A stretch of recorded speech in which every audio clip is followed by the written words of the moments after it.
عمران خان کا audio leaks کی تحقیقات کے لیے عدالت جانے کا اعلان۔ تھرکول سے 300 سال تک سالانہ 1 لاکھ میگا واٹ بجلی پیدا کی جا سکتی ہے، وزیر اعظم۔ اور جانیے گا ہماری آنکھیں زندگی میں اپنا رنگ کیسے بدلتی ہیں۔ یہ BBC اردو سروس ہے۔ آسیہ انصر سے خبریں سنیے۔ سابق وزیر اعظم اور تحریک انصاف کے چیئرمین عمران خان نے آڈیو لیکس کو قومی سلامتی کی سنگین خلاف ورزی قرار دے دیا ہے اور تحقیقات کے لیے عدالت جانے کا اعلان کر دیا ہے۔ ساتھ ہی انہوں نے کہا ہے کہ سیکیورٹی کے حساس مسائل غیر قانونی طور پر ریکارڈ کرنے اور ہیک کرنے سے قومی سلامتی کی رازداری عالمی سطح پر بے نقاب ہوئی ہے۔ تفصیل اعظم خان سے۔ سابق وزیراعظم عمران خان نے ٹویٹر پر اپنے بیان میں مزید کہا کہ آڈیو لیکس قومی سلامتی کی سنگین خلاف ورزی ہیں، کیونکہ وہ وزیراعظم کے دفتر اور گھر کی پوری سیکیورٹی پر سوالیہ نشان ہیں۔ انہوں نے لکھا کہ بحیثیت وزیراعظم ان کی رہائش گاہ پر محفوظ لائن بھی بگ ہو گئی۔ ہم لیکس کی سچائی کو ثابت کرنے کے لیے عدالت جانے کا ارادہ رکھتے ہیں اور پھر اس کی تحقیقات کے لیے GIT تشکیل دیں گے کہ کون سی انٹیلیجنس ایجنسی بگنگ کی ذمہ دار ہے اور کون آڈیو کو لیک کر رہا ہے، جن میں سے بہت سی آڈیو لیکس کو کاٹ پیٹ کر تبدیل کیا گیا۔ راولپنڈی کی انسداد بدعنوانی کی عدالت نے وفاقی وزیر داخلہ رانا ثناء اللہ کو اشتہاری قرار دینے کی استدعا مسترد کر دی ہے۔ تفصیل سنیے بلال مغل سے۔ دوران سماعت تفتیشی ٹیم نے عدالت سے درخواست کی کہ رانا ثناء اللہ کی گرفتاری کی کوشش کی گئی مگر وہ چھپ رہے ہیں، چنانچہ انہیں اشتہاری قرار دیا جائے۔ جج غلام اکبر کا کہنا تھا کہ ابھی 2 روز پہلے تو ملزم کے وارنٹ گرفتاری جاری ہوئے ہیں، ان کو اشتہاری کیسے قرار دے دیں۔ عدالت نے حکام سے کہا کہ وہ اسلام آباد جا کر ان کی گرفتاری کی دوبارہ کوشش کریں۔ جو ناقابل ضمانت وارنٹ گرفتاری جاری کیے گئے ہیں انہی پر عمل درآمد کروا کے انہیں گرفتار کر کے عدالت میں پیش کیا جائے۔ واضح رہے کہ اینٹی کرپشن اسٹیبلشمنٹ نے کلر کہار میں مبینہ اراضی فراڈ میں رانا ثناء اللہ کے خلاف مقدمہ درج کر رکھا ہے۔ وزیر اعظم میاں شہباز شریف نے تھر کول بلاک 2 سندھ اینگرو کول مائن کمپنی کے توسیعی منصوبے کا افتتاح کر دیا۔ اس موقع پر وزیر اعظم شہباز شریف نے میڈیا سے گفتگو میں کہا ہے کہ ایسے دوسرے منصوبوں کو تھر کول سے جوڑا جائے گا جس سے ہمارے زر مبادلہ کی خطیر رقم بچ جائے گی۔ ان کا کہنا تھا کہ تھر کول موجودہ کوئلہ 300 برس تک سالانہ 1 لاکھ میگا واٹ بجلی دے سکتا ہے۔ اور اگر جس طرح بتایا گیا کہ 1 لاکھ میگا واٹ اگر آپ سالانہ بجلی تھرکول سے پیدا کریں تو 300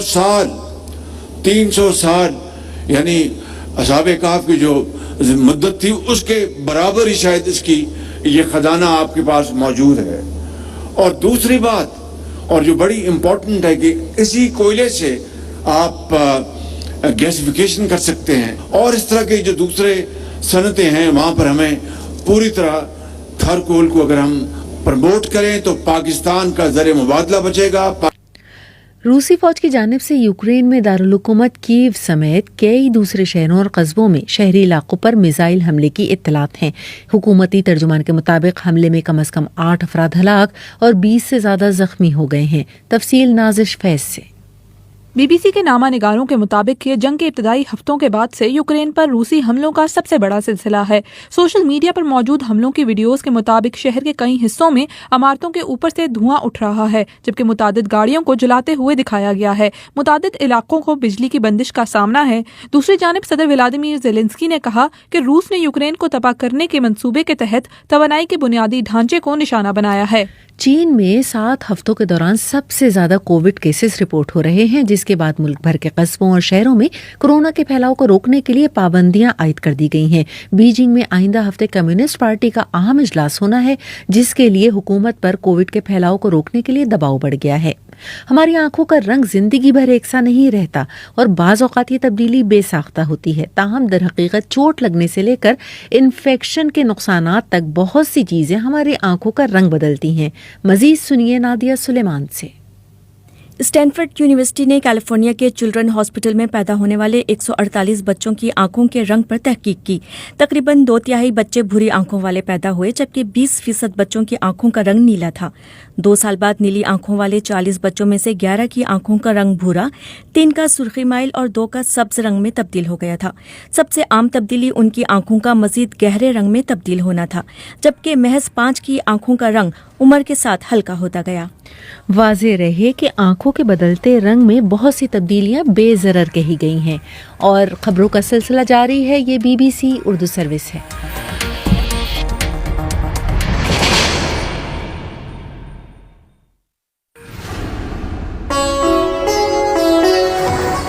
BBC گلوبل نیوز بیٹ آپ ہر شب 8 بجے سے صبح 1 بجے تک ہر گھنٹے کے بعد ہمارے پارٹنر FM ریڈیو چینلز پر سن سکتے ہیں. 2.5 منٹ پر مبنی گلوبل نیوز بیٹ میں انٹرٹینمنٹ، سائنس، ٹیکنالوجی اور سپورٹس کے علاوہ ملکی اور بین الاقوامی خبریں شامل ہیں. گلوبل نیوز بیٹ بالخصوص نوجوانوں کے لیے ترتیب دیا گیا ہے. یہ خبریں آپ BBC اردو سروس سے سن رہے ہیں. ملیشیا میں پارلیمنٹ کو تحلیل کر دیا گیا ہے، جس کے بعد وہاں 2 ماہ میں عام انتخابات کے لیے راہ ہموار ہو گئی ہے.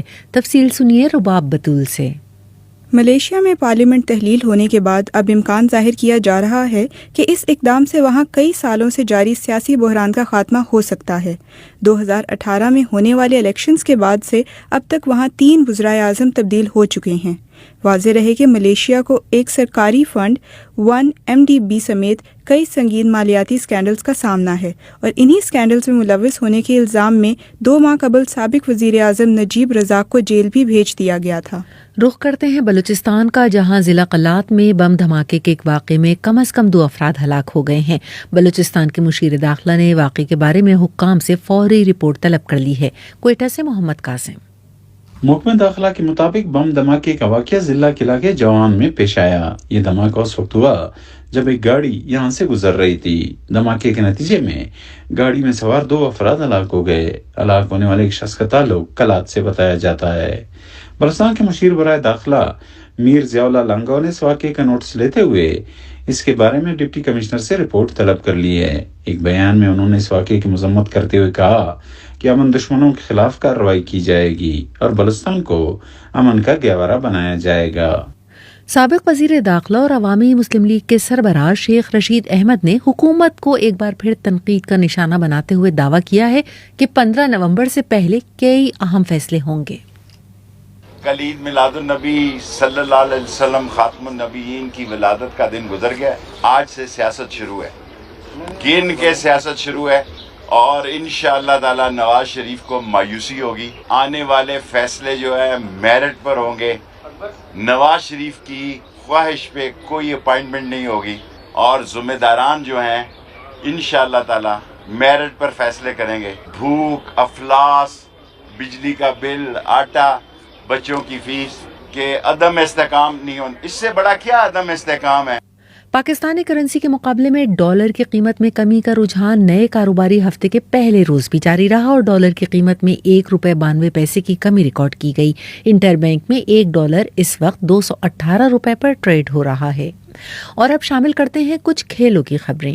نیوزی لینڈ کرکٹ ٹیم کے دورے پاکستان کا شیڈیول جاری کر دیا گیا ہے، جس کے مطابق مہمان team 2 test matches, 8 one day اور 5 T20 انٹرنیشنل میچز کھیلنے پاکستان آئے گی. PCB کے جاری شیڈیول کے مطابق مہمان ٹیم دورے پاکستان کے لیے 2 مختلف مراحل میں پاکستان آئے گی. تفصیل بتا رہے ہیں زبیر اعظم. پاکستان کرکٹ بورڈ کی جانب سے جاری شیڈول کے مطابق دورے کے پہلے مرحلے میں 27 دسمبر سے 15 جنوری تک دونوں ٹیمیں 2 ٹیسٹ اور 3 ون ڈے انٹرنیشنل میچز میں مد مقابل ہوں گی. سیریز کا پہلا ٹیسٹ میچ 27 سے 31 دسمبر تک کراچی میں کھیلا جائے گا، جبکہ دوسرا ٹیسٹ میچ 4 جنوری سے 8 جنوری تک ملتان میں ہوگا. مہمان ٹیم دوسرے مرحلے میں 13 اپریل سے 7 مئی تک پاکستان میں 10 میچز کھیلے گی، جس میں 5 ون ڈے اور 5 T20 انٹرنیشنل میچز شامل ہیں.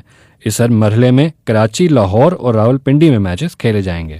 Star footballer Cristiano Ronaldo club football میں 700 گول کرنے والے دنیا کے پہلے فٹ بالر بن گئے ہیں. پرتگال کے فٹ بالر کرسٹیانو رونالڈو نے مانچسٹر اور ایورٹن کے درمیان پریمیئر لیگ کے میچ میں کلب فٹ بال کا 700واں گول کر کے تاریخ رقم کی ہے. دوسری جانب کرکٹ کے ایونٹ ایشیا کپ میں ہونے والے بنگلہ دیش اور سری لنکا کی خواتین ٹیموں کے درمیان مقابلے میں سری لنکا کی خواتین ٹیم نے 3 رن سے مقابلہ جیت لیا. اور اب شامل کرتے ہیں موسم کا حال. محکمہ موسمیات کے مطابق آج ملک کے بیشتر علاقوں میں موسم خشک جبکہ جنوبی علاقوں میں گرم رہے گا. تاہم شمال مشرقی پنجاب، کشمیر، بالائی خیبر پختونخوا اور گلگت بلتستان میں تیز ہواؤں اور گرج چمک کے ساتھ بارش کا امکان ہے. منگل کے روز بھی ملک کے بیشتر علاقوں میں موسم کی ایسی ہی صورتحال برقرار رہنے کی پیشگوئی کی گئی ہے. گزشتہ روز زیادہ سے زیادہ درجہ حرارت سربی میں 41، تربت، لسبیلا اور گوادر میں 40 ڈگری سینٹی گریڈ ریکارڈ کیا گیا. یہ BBC اردو سروس ہے.